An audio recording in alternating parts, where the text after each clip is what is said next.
अगर आप 12 जुलाई के आंकड़े देखें तो ये 3.24% है। तो लगातार निरंतर इसमें घटोतरी हुई है। नमस्ते, मैं हूं अविनाश और आप देख रहे हैं एबीपी अनकट। दिल्ली के उप मुख्यमंत्री हैं मनीष सिसोदिया।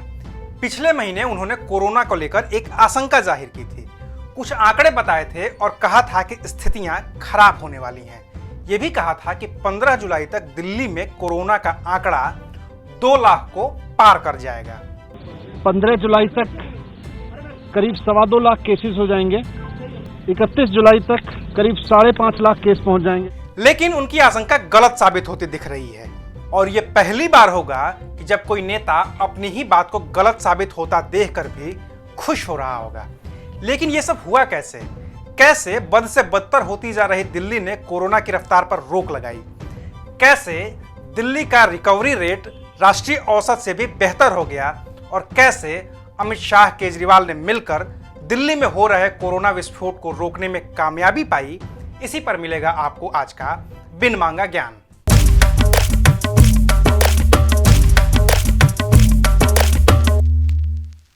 दिल्ली से पहले बात करते हैं देश की। देश में कोरोना का कुल आंकड़ा 9 लाख को पार कर गया है। मौतों का आंकड़ा भी 23,000 को पार कर गया है। 13 जुलाई लगातार दूसरा दिन था जब देश में कोरोना के नए मरीजों की संख्या 28,000 को पार कर गई थी। 24 घंटे में 28,498 नए मामले सामने आए थे, जबकि 553 मरीजों की मौत हुई थी। वहीं अगर ठीक होने वालों की बात करें तो 24 घंटे में कुल 17,989 मरीज ठीक होकर अपने घर गए। यानी कि अब भी नए संक्रमित होने वालों का आंकड़ा ठीक होने वाले लोगों की तुलना में 10,000 से भी ज्यादा है। केसेस के बढ़ने की जो गति थी, जो डेली ग्रोथ रेट था, वो लगभग 31% था। फिर मई में वो 9% हो गया। मई के अंत आने तक वो 4.82% हो गया, लगभग 5% आप मान सकते हैं। और अगर आप 12 जुलाई के आंकड़े देखें तो ये 3.24% है। तो लगातार निरंतर इसमें घटोतरी हुई है। There is a progressive decline in daily growth rate of new cases. और अगर एब्सोल्यूट नंबर्स भी हम देखना चाहें तो जो एक्टिव केस हैं आज देश भर में वो 3,11,565 हैं, जबकि ऐसे लोग जो ठीक हो गए, अपने घरों में चले गए, अस्पतालों से डिस्चार्ज हो गए, वो 5,71,459 हैं। और ये संख्या लगातार बढ़ती जा रही है। अनेक राज्य ऐसे हैं जहां की प्रतिदिन जो लोग अस्पताल में भर्ती होते हैं उनसे कहीं अधिक संख्या में प्रतिदिन लोग अस्पताल से डिस्चार्ज हो रहे हैं। वहीं अब अगर बात दिल्ली की करें तो 13 जून को दिल्ली में कुल 1250 नए मरीज सामने आए। ठीक होने वालों का आंकड़ा था 1344। यानी कि नए मरीजों की तुलना में ठीक होकर घर जाने वालों का आंकड़ा 94 अधिक था और ये एक अच्छा संकेत है। अगर नए मरीजों की तुलना में ठीक होने वालों के आंकड़े में इजाफा होता है तो इस कोरोना काल में इससे बेहतर कोई और खबर हो ही नहीं सकती। और अब ऐसी खबर दिल्ली से आने लगी है, पिछले 1-2 दिन से आ रही है।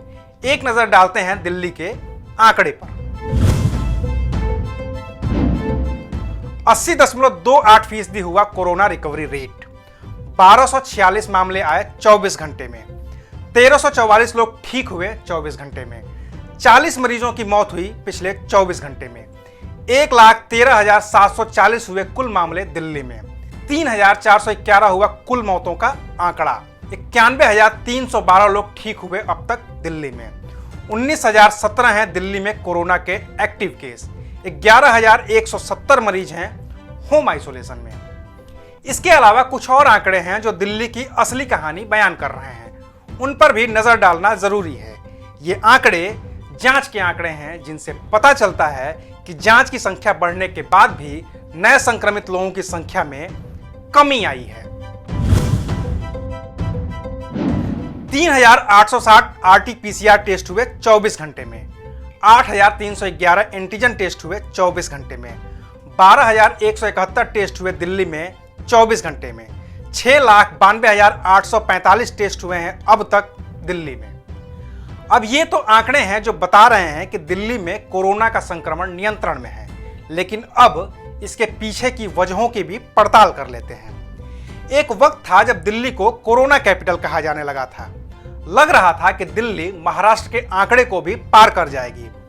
खुद डिप्टी सीएम मनीष सिसोदिया और सीएम केजरीवाल तक कह चुके थे कि हालात ऐसे ही रहे तो जुलाई के अंत तक दिल्ली में कोरोना के 5.5 लाख मरीज हो जाएंगे और दिल्ली के लिए करीब 80,000 बेड की जरूरत होगी। अभी स्थितियां इतनी बिगड़ती उससे पहले ही दिल्ली सरकार ने पहल की, केंद्र सरकार से मदद मांगी। सीएम केजरीवाल के कहने पर केंद्र सरकार ने मामले में दखल दिया। खुद गृह मंत्री अमित शाह ने इसकी कमान संभाली।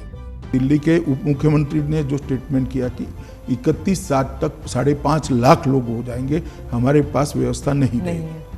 अब मुझे भरोसा है 31/7 को 5.5 लाख नहीं होंगे। हम अच्छी स्थिति में होंगे क्योंकि हमने कोरोना होने से पहले उसको रोकने के प्रयास पर जोर दिया है। टेस्ट बढ़ाए हैं, कॉन्टेक्ट ट्रेसिंग चालू की है, कॉन्टेक्ट ट्रेसिंग कर कॉन्टेक्ट में जो लोग आए हैं उनका भी टेस्ट करने की प्रक्रिया चालू की है। दिल्ली सीएम केजरीवाल, देश के गृह मंत्री अमित शाह ने दिल्ली सरकार, एमसीडी और केंद्र सरकार के अधिकारियों के साथ मिलकर एक टीम का गठन किया।